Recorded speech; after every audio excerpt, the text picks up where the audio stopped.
UFO Files Released Part 3. Kakaiba sa mga nauna ang kalalabas lamang ng mga UAP files. Hindi lamang mga hugis disk ang ibinulgar, maraming isiniwalat na mga misteryosong orbs sa iba't ibang bansa. Sa Amerika, ilang video ang pinakita na nakuhana ng iba't ibang kulay na bola na lumulutang sa ere. Kasama pa ang ulat ng mga pulis at eyewitness testament ng FBI agents. Sa ibang bansa, meron ding report na nagdulot ng high alert sa isang airport. Siguradong magugulat ka sa malalaman mo na natuklasan pala ng mga kinauukulan kung saan nakabase ang mga misteryosong orbs at ang dahilan kung bakit nandoon ang mga orbs ay kinagulat ng mga eksperto. Mayroong mga naniniwala at marami din namang naghihinala. Alamin natin kung totoo ba.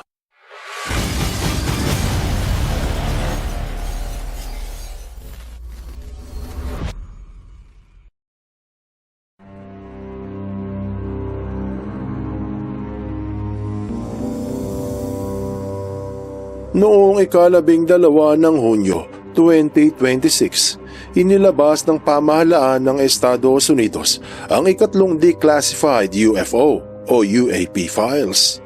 Kasunod ng mga naunang release noong ika-8 ng Mayo at ika-22, ang pangatlo ay may kabuuang 72 bagong dokumento.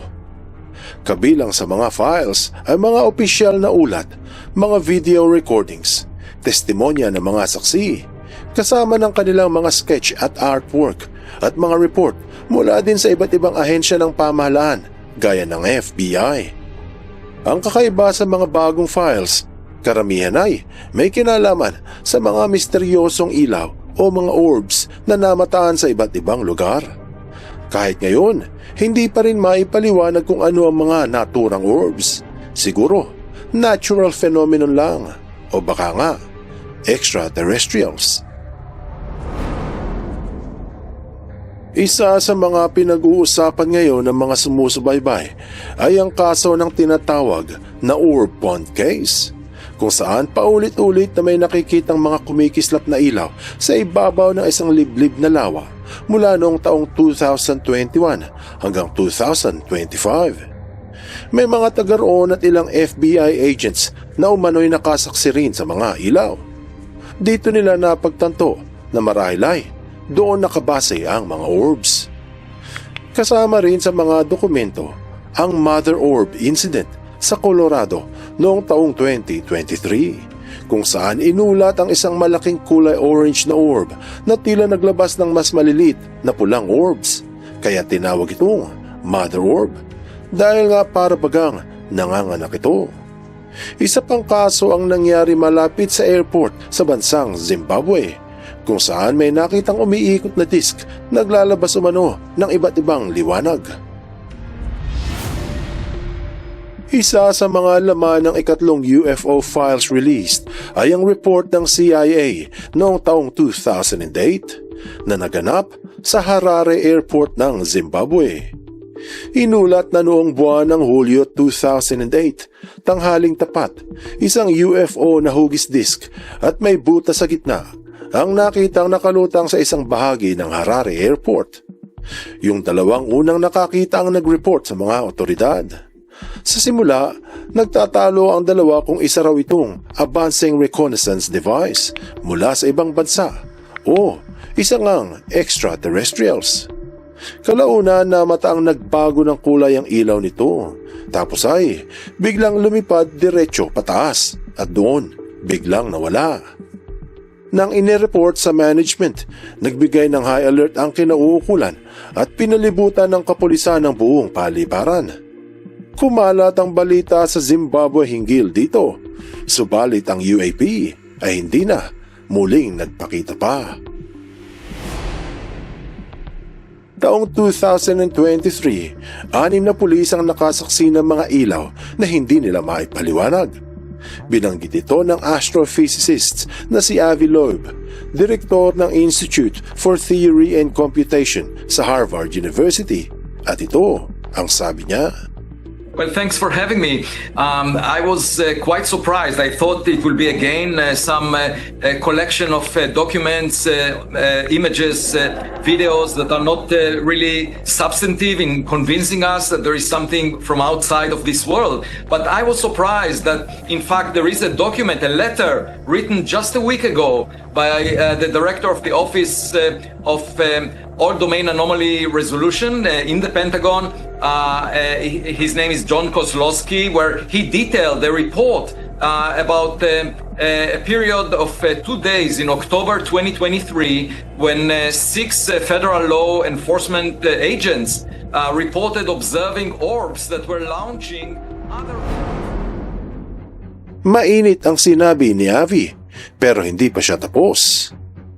And he describes in detail what they have seen, and the argument is that only 60% of what was observed, what was reported, can be explained in terms of flares or equipment that the U.S. possesses or other governments possess. But 40% of the details cannot be explained by the special office in the Pentagon assigned to explain this, and it's not because of lack of data. The actual data is not cannot be explained by those officials.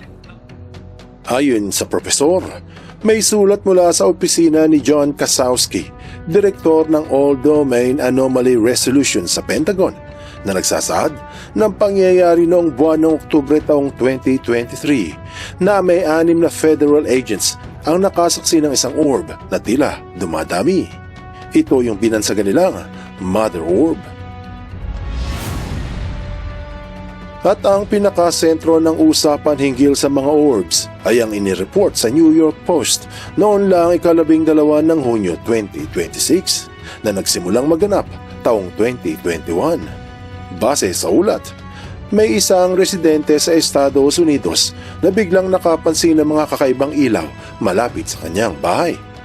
Sa una, paminsan-minsan lamang niyang nakikita ang mga ito, kaya hindi niya gaanong pinagtuunan ng pansin. Ngunit habang lumilipas, patuloy na bumabalik ang mga ilaw sa gabi. Kalaunan, naisip niyang i-record ang mga misteryosong ilaw gamit ang kanyang cellphone.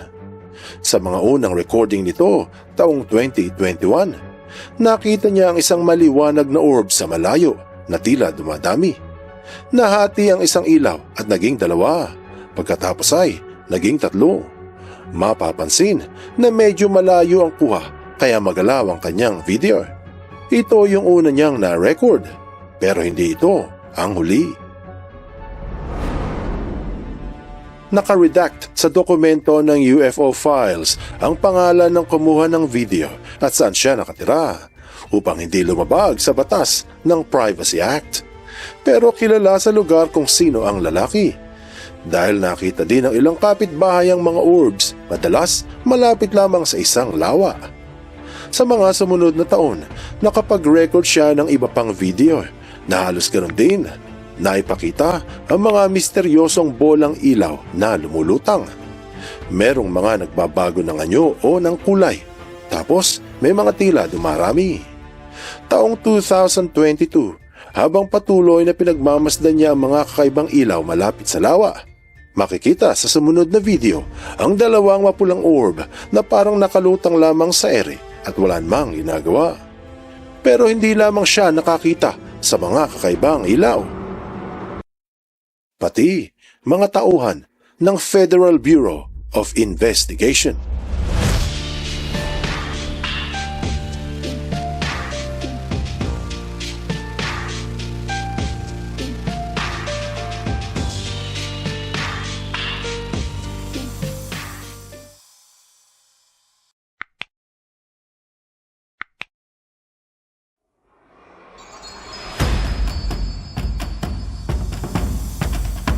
Taong 2024, may na-videohan na naman siyang mga mahiwagang orbs. Pero ngayon, medyo mas malalaki kumpara sa mga nauna.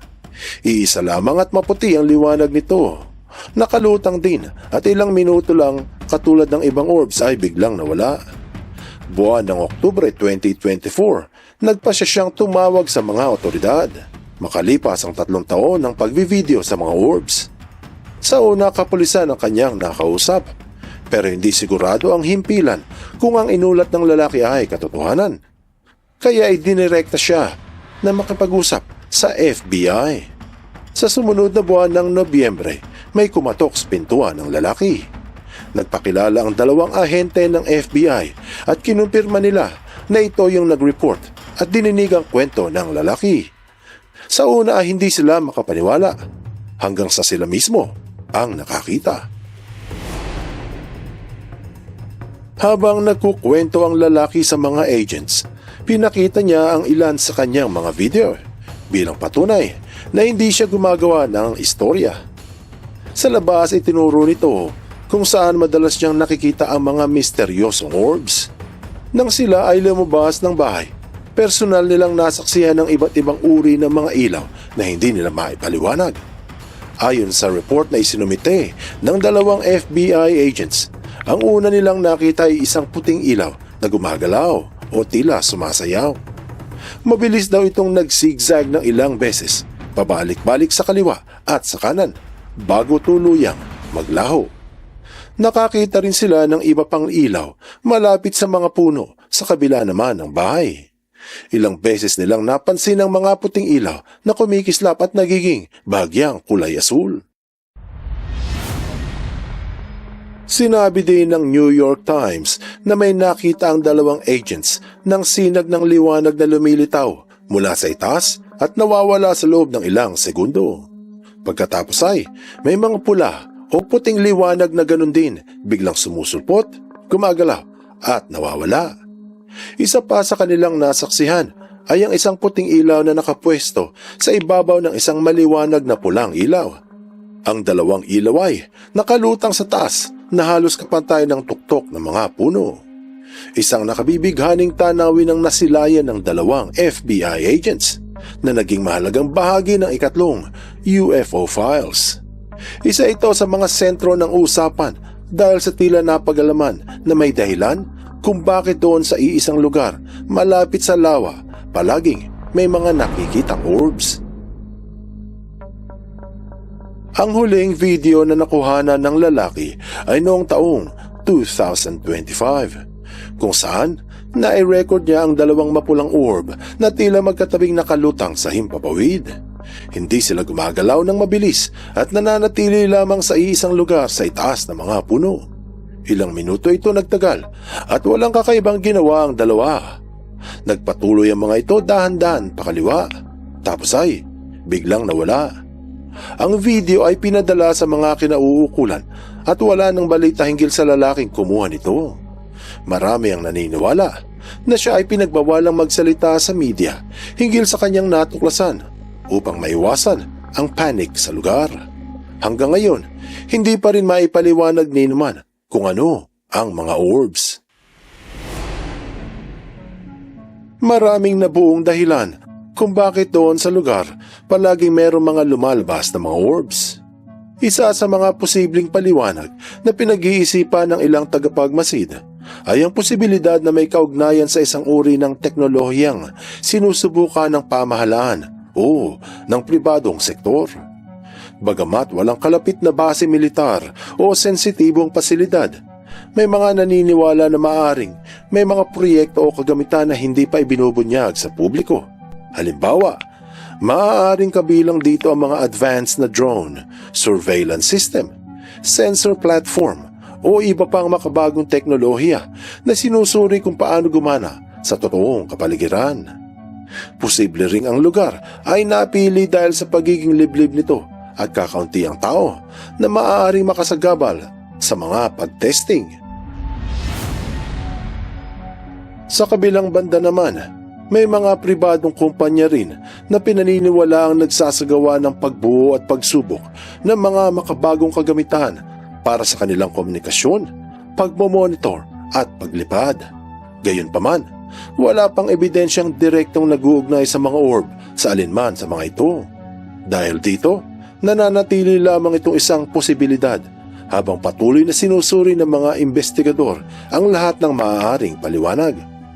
Posible din na ang mga orb ay resulta ng isang natural na pangyayari sa kapaligiran. Maaaring may natatanging kondisyon sa lugar na paulit-ulit na lumilikha ng kakaibang liwanag. Halimbawa, ang mga gas na nagmumula sa mga latian o mabababang bahagi ng lupa ay maaaring magdulot ng mga ilaw sa ilang pagkakataon. Ang huling paliwanag ay ang kinikilingan ng mga naniniwala sa extraterrestrials. Ayon sa ilang mananaliksik ng UFO na nagmumungkahi na maaaring may espesyal na dahilan kung bakit paulit-ulit na nakikita ang mga orb sa isang lugar sa loob ng maraming taon. Ayon sa kanila, posibleng ang lokasyon mismo ang nagsisilbing isang uri ng reference point o palatandaan kung saan palaging bumabalik ang mga bagay na ito. Hinihahambing ito ng ilan sa paraan ng mga sasakyang panghimpapawid o mga barko upang matiyak ang ruta at palatandaan sa kanilang paglalakbay. Sa kasalukuyan, wala pang datos na nagpakita na ang lugar ay may anumang espesyal na katangian na maaaring magsilbing destinasyon o gabay para sa mga orb. Ang mga ito ay haka-haka pa lamang. Anong aral ang mapupulot dito? Ang pangatlong UFO files ay kakaiba. Maraming isiniwalat na misteryosong orbs mula sa iba't ibang lugar. Sa Amerika, ilang video ang pinakita ng iba't ibang kulay na bolang lumulutang sa ere. Kasama dito ang ulat ng mga pulis at ng ilang FBI agents. Sa Zimbabwe, meron ding report na sa isang paliparan nagdulot ito ng high alert. Ang natuklasang lugar ng mga orbs ay maaaring isa lamang natural phenomenon. Pero sa mata ng mga naniniwala, ito ay walang iba kung hindi extraterrestrials. Siguro ang aral dito ay everything we hear is an opinion. Everything we see is a perspective. Buksan mo ang iyong isip at hayaang lumalim pa ng lubusan ng iyong pangunawa sa mga kasaysayang kapupulutan ng maraming aral. Tandaan, katotohanan ng susi sa tunay na kalayaan.